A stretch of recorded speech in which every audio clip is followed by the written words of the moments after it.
Hello friends, आप सभी का हमारे यूट्यूब चैनल राउंड ट्रिक में स्वागत है। राउंड ट्रिक 2.0 पर आपको सभी तरह की ट्रिक्स सीखने को मिलेंगी, तो आप इस चैनल को तुरंत सब्सक्राइब कर लीजिए।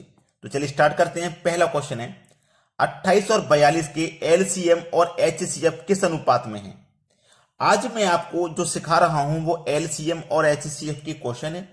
अब हमारे पास 28 और 42 दो संख्या तो दी गई है। 28 और 42 ये दोनों संख्या तो दी गई हैं, ठीक है। एलसीएम और एचसीएफ इनके किस अनुपात में होंगे, यानी कि हम इसका एलसीएम भी निकालें और एचसीएफ भी निकालें, फिर उनका अनुपात निकालें।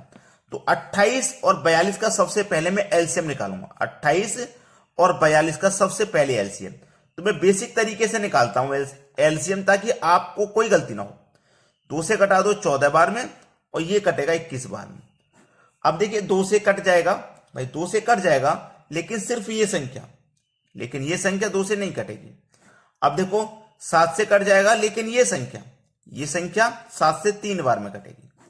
अब 3 से ये सब कट गया। तो देखो 2 दुने का 4, 4 सत्ते 28, 28 का करेंगे 3 में मल्टीप्लाई, तो 28 का 3 में करेंगे तो 84, 28 त्रिक का 84। तो एलसीएम आ गया निकल के 84, एलसीएम आ गया निकल के 84। एचसीएफ और निकालना है अभी। तो 28 और 42 का जो एचसीएफ है वो आप क्या करोगे, वह बड़ी से बड़ी संख्या जो इन दोनों को काट दे वही एचसीएफ होगा ना। तो देखो 28 से आधा कर दूं मैं 14, 14 से 28 कटेगा, 14 दूनी 28, 14 त्रिक का 42। तो एचसीएफ मेरा 14 हो जाएगा। अगर 14 से बड़ी मैं कोई संख्या लेता हूं तो वो 28 को नहीं काट पाएगी। तो एचसीएफ मेरा 14 हो गया। अब इन दोनों का अनुपात पूछा है क्या है। तो अनुपात क्या है, 14 एक कम 14, 14 छिंग 84, यानी कि 14 से दोनों संख्याएं कट रही थी। तो अनुपात हो जाएगा 6:1, जो कि हमारे पहले ही ऑप्शन में है। यह बिल्कुल सही जवाब हो गया और आपको आसानी से समझ में आ गया होगा। अब देखेंगे अगला प्रश्न। अगला प्रश्न है दो संख्याओं का अनुपात 3:4 है। यह पहली संख्या हो गई, यह दूसरी संख्या हो गई। दोनों का अनुपात 3:4 है।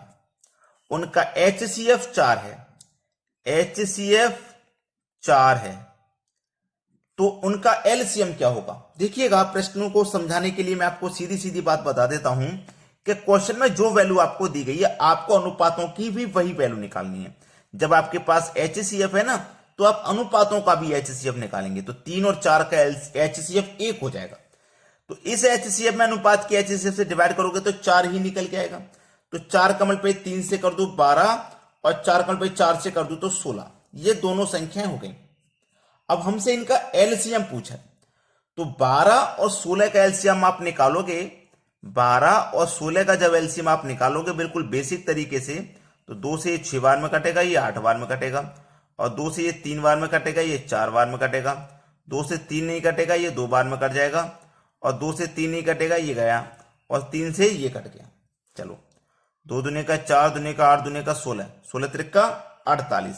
तो हमारे पास एलसीएम कितना हो जाएगा, एलसीएम हो जाएगा 48। अब प्रश्न सभी को समझ में आ गया। डी ऑप्शन इस प्रश्न का बिल्कुल सही जवाब है। और इस तरीके का प्रश्न जब कभी भी आएगा तो उसे कैसे करना है यह भी आप सीख चुके हैं। अब देखेंगे अगला सवाल। अगला प्रश्न है दो संख्याओं का एचसीएफ और एलसीएम 21 और 84 है। एचसीएफ और एलसीएम। एचसीएफ कितना है 21 और एलसीएम 84 है। हमने लिख लिया। अब कह रहा है दो संख्याओं का अनुपात 1:4 है। दो संख्याएं, ये पहली संख्या हो गई, ये दूसरी संख्या हो गई। अनुपात 1:4 है। तो दोनों संख्याओं से बड़ी संख्या क्या होगी, दोनों संख्याओं में से बड़ी संख्या क्या होगी, ये पूछा। देखिए अब मैं आपको यहां पे एक चीज क्लियर कर दूं। दूसरी संख्या का अनुपात बड़ा है तो दूसरी संख्या बड़ी होगी, ये बात तो क्लियर है। दूसरी संख्या ही बड़ी होगी, ये बात तो क्लियर है, इसमें कोई दिक्कत नहीं है। अब दूसरी संख्या बड़ी होगी और दूसरी संख्या का रेशियो हमारा कितना है, 4 है। दूसरी संख्या का रेशियो 4 है। तो जो एचसीएफ है ना, एचसीएफ का मल्टीप्लाई 4 से कर दो, 21 चौके 84। तो दूसरी संख्या हमारी क्या हो जाएगी, 84 हो जाएगी। यानी कि डी ऑप्शन प्रश्न का बिल्कुल सही जवाब। क्लियर है सभी को। चलिए अब देखेंगे अगला प्रश्न।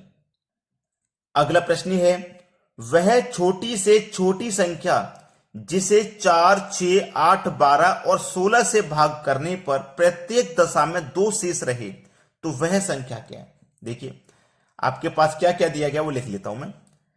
4, 6, 8, 12, 16 यही तो है, लिख लेता हूं। 4, 6, 8, 12, 16 प्रत्येक दशा में 2 शेष रहे वह संख्या क्या है। यानी कि इनका मैं क्या करूं, एलसीएम लूंगा। एलसीएम तो सबसे पहले 2 से कटाता हूं, 2 बार में, 3 बार में, 4 बार में, 6 बार में और ये 8 बार में कटेगा। फिर 2 से कटाता हूं, 1 बार में, ये 2 बार में, ये 3 बार में और ये 4 बार में कटेगा, 3 नहीं कटेगा। फिर 2 से अगर मैं कटाता हूं, 3 नहीं कटेगा, ये 1 बार में, 3 नहीं कटेगा, ये 2 बार में। अब फिर 2 से कटाता हूं, 3 नहीं कटेगा, ये 3 नहीं कटेगा, ये भी गया।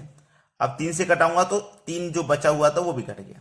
अब मल्टीप्लाई कर देना, 2 दूने का 4, 4 दूने का 8, दूने का 16, 16 त्रिक का 48। कितना निकल के आया भाई, 48 हमारा यहां निकल के आया।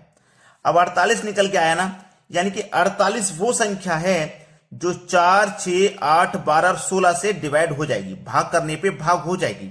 ठीक है, पूरी पूरी भाग हो जाएगी।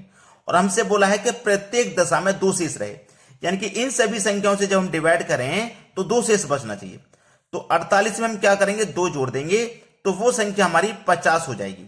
यानी कि अब हम इन सभी संख्याओं से जब डिवाइड करेंगे तो 50 में से केवल 48 तक डिवाइड होगा और हर बार 2 ही शेष बचेगा।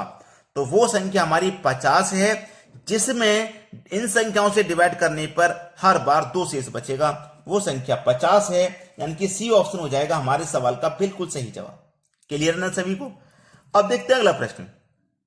अगला प्रश्न है, 300 से 700 के बीच ऐसी कितनी संख्याएं हैं जो 2, 3 तथा 7 से विभाजित होती हैं। क्लियर है, यानी कि 2 से, 3 से और 7 से विभाजित होने वाली संख्या 300 और 700 के बीच में कितनी है। 2, 3, 7 का आप क्या करोगे, एलसीएम ले लोगे, एलसीएम आ जाएगा 42। ठीक है, एलसीएम कितना आ जाएगा भाई, 42 आ जाएगा। जब एलसीएम 42 है तो आपको क्या करना है, 300 में भी 42 से डिवाइड करना है और 700 में भी 42 से डिवाइड करना है। अब देखो जब हम इसमें डिवाइड करेंगे ना तो 42 से इसमें जब हम डिवाइड करेंगे तो ये 7 बार में डिवाइड हो जाएगा और 42 से जब हम इसमें डिवाइड करेंगे तो ये 16 बार में डिवाइड हो जाएगा।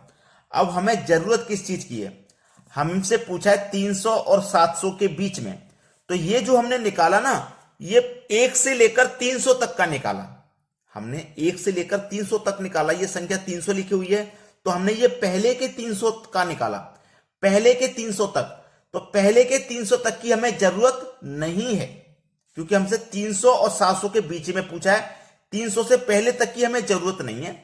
अब ये हमने पूरा 700 तक निकाला, 1 से लेकर 700 तक, तो 700 तक आया हमारा 16 और इसमें 300 तक की हमें जरूरत नहीं थी क्योंकि 300 के बाद और 700 के पहले जो संख्या है उनसे मतलब है। तो 300 से पहले तक का कोई मतलब नहीं है, तो 16 में से ये 7 घटा दो, कितना आ जाएगा, 9 आंसर आ जाएगा आपका सही। क्लियर है, 9 आपके सवाल का बिल्कुल सही जवाब आ जाएगा। अब 9 किस ऑप्शन में है, सी ऑप्शन में। तो दोस्तों अगर आपने अभी तक लाइक नहीं किया वीडियो को तो लाइक कर दें, अगर शेयर नहीं किया तो शेयर भी कर दें, चैनल को सब्सक्राइब करके बेल आइकन का बटन दबा दीजिए। ठीक है दोस्तों, धन्यवाद।